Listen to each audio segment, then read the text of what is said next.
Students, question number 32 देखिए, section D 5 marker question है। 2026 board standard maths के paper board का आया हुआ क्वेश्चन।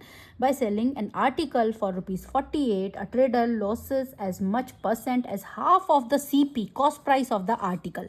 उसको कितना लॉस हुआ? जितनी कॉस्ट प्राइस थी उसका हाफ और उसका percent. Calculate the CP and loss amount of the article. देखिए इसका सॉल्यूशन क्या करेंगे।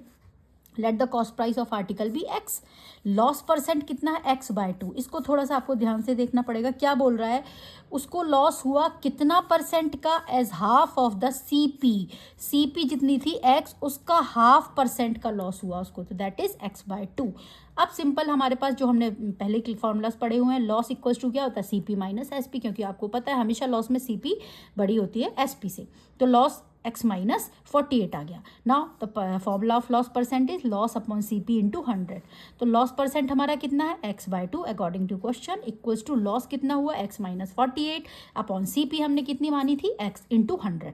हमने इसको सिंप्लीफाई किया क्रॉस मल्टीप्लाई करके, हमारे पास क्वाड्रेटिक इक्वेशन फॉर्म हुई। एक्स स्क्वायर से मल्टीप्लाई किया 2 into 100 x minus 48। Quadratic equation मिली हमको x square minus 200 plus 96 equals to 0। अब हमने क्या किया, इस इक्वेशन को मिडिल टर्म स्प्लिटिंग किया, मिडिल टर्म स्प्लिट से सॉल्व किया। X square minus 80x minus 120x plus 9600 equals to 0। ठीक है, हमको 200 बनाना है बीच का नंबर, और ये 9600 ये चीज़ है। ठीक है, कॉमन लिया, x की वैल्यू क्या आ गई? 80 एंड 120।